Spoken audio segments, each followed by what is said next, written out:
লা লিগায় দারুণ ছন্দে ফিরেছে বার্সেলোনা। টানা ৬ ম্যাচে জয় তুলে নিয়ে শীর্ষস্থান পুনরুদ্ধার করেছে কাতালানরা। রোববার ঘরের মাঠ ক্যাম্প নুতে রিয়াল সোসিয়েদাদকে ৪-০ গোলে বিধ্বস্ত করেছে হ্যান্সি ফ্লিকের দল।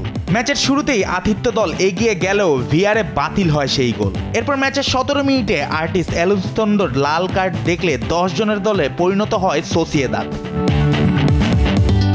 এরপর থেকেই শুরু হয় বার্সার আক্রমণ। ম্যাচের ২৫ মিনিটে লামিন ইয়ামালের দারুণ ড্রিবলিংয়ে তৈরি হওয়া সুযোগ কাজে লাগিয়ে প্রথম গোলটি করেন জেডান মার্টিন। ৩ মিনিটের ব্যবধানে মার্ক কাসাদোর গোলে ২-০ ব্যবধানে এগিয়ে যায় স্বাগতিকরা।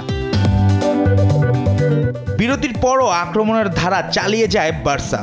৫৬ মিনিটে ফিরতি বলে হেড করে গোল করেন রোনাল্ড আরাউহো। ম্যাচের শেষ দিকে আরেকটি গোল করেন রবার্ট লেভানদস্কি। চলতি মৌসুমে এটি তার ৩৪তম গোল, যা ইউরোপের শীর্ষ ৫ লিগের মধ্যে সর্বোচ্চ। এদিকে ওল্ড ট্রাফোর্ডে এফএ কাপের ৫ম রাউন্ডে রোমাঞ্চকর ম্যাচে ম্যানচেস্টার ইউনাইটেডকে টাই ব্রেকারে হারিয়ে চমক দেখিয়েছে ফুলহ্যাম। নির্ধারিত সময়ে খেলা ১-১ গোলে শেষ হয়। ম্যাচের প্রথমার্ধে যোগ করার সময় ফুলহ্যামের হয়ে গোল করেন ক্যালভিন বাসি। তবে ৭১ মিনিটে ব্রুনো ফার্নান্দেজের গোল ম্যানচেস্টার ইউনাইটেডকে সমতায় ফেরায়। টাইব্রেকারে ফুলহ্যামের নায়ক হয়ে ওঠেন গোলরক্ষক বার্ন্ড লেনো।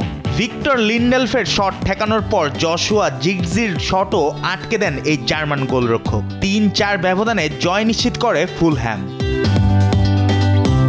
জুবায়ের নূর, স্পোর্টস ডেস্ক, দেশ টিভি।